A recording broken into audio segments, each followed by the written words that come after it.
Assalamualaikum warahmatullahi wabarakatuh. My name is Ryan Faris bin Hami from Group 5, and I will be presenting our project on the income census of the American population. Looking at our introduction, the information is of 32,562 adults in the United States of America from 1994, which are analyzed in this research. Now, according to our research, by studying the feature significance of the US adult income dataset, which we collected from a census, we hope to gain a better understanding of its relevance. Between the dependent and independent variable, exploratory analysis will be performed. We have three main objectives that we want to achieve. The first objective is to determine the level of income based on the education level, work sector, and working hours per week. The second objective is to determine the work sector based on sex, age, and occupation type. And third is to find the relationship between marital status, income status, education, and country of origin.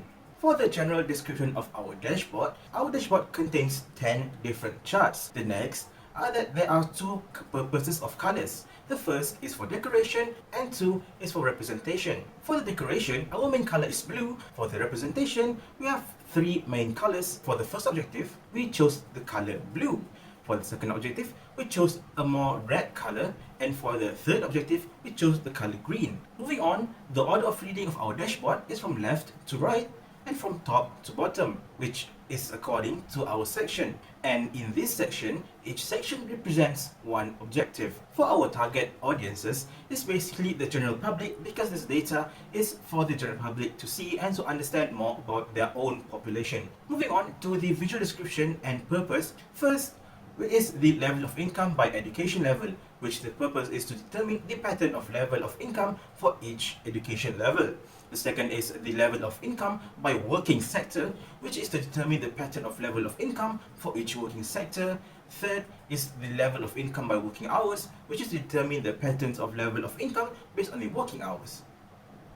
The fourth, which is the second objective, is the American population by working sector, which is the purpose to display the American population on each working sector. Next, the fifth one is the working sector by age group and sex, which is to find the patterns of the working sector in America based on this sex and group. And the last chart for the second objective is the chart number 6, which is the working sector by occupation type, which is to find the patterns of the working sector in America based on the type of occupation. Moving on to chart 7, 8, 9, and 10, which are all based on the third objective. The seventh chart is the American population's country of origin, which is to display the country origin in the American population. 8 is the marital status by average age and average education, which is to find the relationship between marital status of Americans and the average age and education. 9th is the marital status of American citizen, which is to discover the number of Americans for each marital status. And 10th, the last chart, which is marital status by country of origin and income status, which is to compare the American population for each marital status based on their origin country and income status. Now, let's move on to the storytelling narration.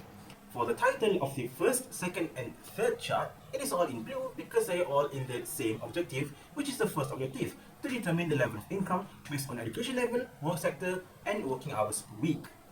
For the first chart, which is the level of income by education level, it is perfectly representable pattern, which we can see that when the higher the level of education, the more percentage of American population that has the higher annual salary. We can see that people in the high school graduates or lower have the lowest percentage of a higher annual, which is only 15%, while the people that have a doctorate are those that earn more higher salary, which 73.71%. So in conclusion, we can see that the higher your education level is, that more likely you are able to get a higher income. Moving on to the second chart, which is the level of income by working sector, the population that gain the most of the higher percentage salary are the people that work in the government sector or are self-employed, which is with 36.82% and 30.82% respectively. However, with that said, the people that work in the private sector are also not that very far behind, with a percentage of 21.87%. So, in a conclusion, we can see that people that work in the government sector and the self-employed people that have the higher percentage of earning more salary. Now, moving on to the third chart, which is the level of income by working hours. From the chart, we can see that there is a trend where the higher your working hour range is, the more likely and the more higher the percentage is for someone to get a higher salary. However, this is only true for the first three ranges, which is the lower three from 0 to 20, 21 to 40 hours, and 41 to 60 hours. After the third class of 41 to 60 hours, for the next class 61 to 80 hours and 81 to 100 hours, the percentage drops slightly after each increase of working hours. Now, as a conclusion, you can see that the higher working hours doesn't necessarily guarantee a high amount of earning. Moving on to chart 4, 5, and 6, which the titles are in somewhat red, is because of the second objective, which is to determine the work sector based on sex, age, and occupation type. For chart number 4, it is a American population by working sector. Here we can see that the majority of the American populations are people that work in the private sector, while the most majority are those that are unemployed. We can see that the population of the private sectors are as much as 69.7%, and those that work in the government are 13.36%, and those working self-employed are 11.23%, and those are unemployed are only 5.7%. Moving on to the fifth chart, which is the working sector by age group and sex, we can see that overall, in both situations, male exceeds the number of females in all of the working sector, and it be the government, private, self-employed, and unemployed in all age groups. In this chart, we can also see that regardless of the gender, the highest amounts of people that are working are the people at the age of 17 to 30, and the lowest are those that are aged at 60 and above. Moving on to the sixth chart, which is a working sector by occupation type, we can see that overall from this chart, the highest occupation type is those that are in employment. And again, the highest working sector is the private working sector for all four occupation types. Moving on to the 7th, 8th, 9th, and 10th chart, which are all in the green title because they are objective number 3, which is to find the relationship between marital status, income status, education, and country or origin. From chart 7, which is the American population country by origin, you can clearly see that the country of origin are only those of native and non-native people, and the Americans totally dominate the American population with a percentage of 89.59%, and the non-native are the very minority of only 10.41%. For chart 8, which is the marital status by average age and average education, you can see the two lines, which is the purple in average education level, which is 9 to 11, and the pink line in of average 28 to 60 years of age.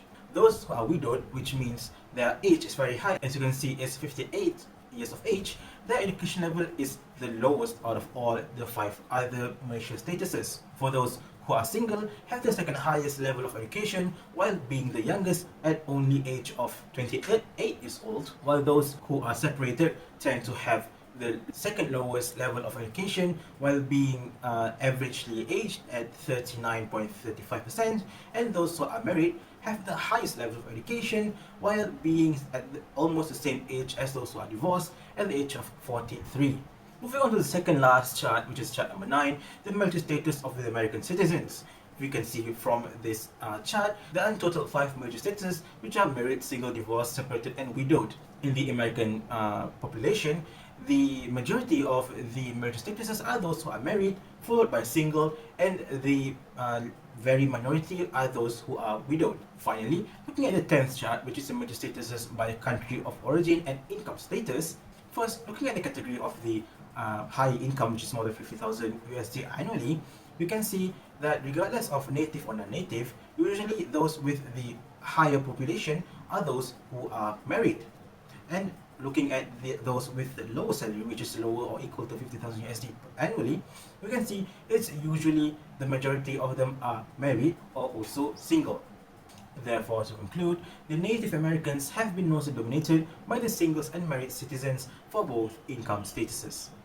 Moving on to the conclusion of our presentation, first, this data visualization approach has a wide range of applications. Second, is that all of our project's goals and objectives were met.